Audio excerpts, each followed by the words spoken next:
Pour moi, la voie professionnelle, ça a été le bon choix. J'avais cette envie de refaire des mathématiques, refaire des sciences physiques, de travailler au contact d'adolescents. Par rapport à ma vie d'avant, c'est un vrai plus parce que là, je raisonne vraiment sur de l'humain. C'est vraiment de la transmission. Ça nous fait encore 5 minutes pour contrôler le travail technique.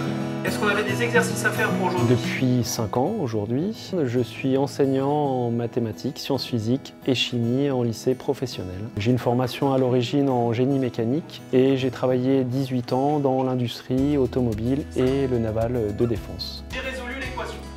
Au début, j'étais plutôt parti pour passer un concours CAPES, pour être ce qu'on appelle professeur certifié en mathématiques, parce que, je vais être honnête, je connaissais que ce concours-là. Et puis dans ma préparation, dans ma formation, je me suis rendu compte qu'en fait, il y avait quand même d'autres concours, notamment l'enseignant en lycée professionnel, qui n'était pas qu'un enseignant en mathématiques, mais qui était aussi un enseignant qui avait justement cette, je dirais, double compétence, à la fois une forte composante mathématique, mais la même en sciences physiques. Et c'est ce qu'on appelle la bivalence. On enseigne en 2 disciplines. Et c'est là où je me suis dit, par rapport à ma formation, par rapport à mon vécu dans un domaine industriel avec une forte composante technique, je pense que c'est plus le professorat en lycée professionnel qui me convient.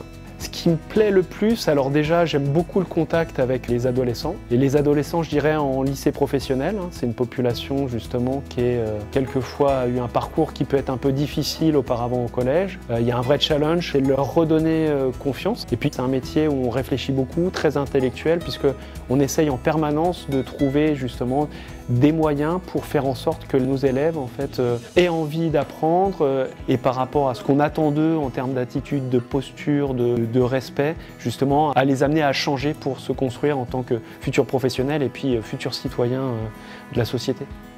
Ce qui est vraiment passionnant en lycée professionnel, c'est qu'on a la possibilité à la fois de travailler en petits effectifs, ce qui fait qu'on est très proche de l'élève, on fait presque de l'accompagnement personnalisé, et puis cette dimension avec de la co-intervention, ce qu'on appelle aussi également après le chef-d'œuvre, qui permet justement de suivre l'élève avec une logique de pédagogie de projet. Et c'est en travaillant en équipe, c'est quand on descend à l'atelier qu'on comprend, tiens, c'est quoi un diagnostic pour pouvoir derrière leur proposer des problématiques qui leur donnent du sens et auxquelles ils seront certainement confrontés plus tard dans leur vie professionnelle.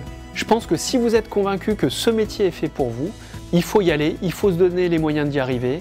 Vous pourrez suivre des formations pour vous remettre à niveau si besoin.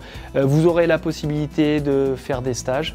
Aujourd'hui, moi, ce choix-là, je ne l'ai jamais regretté.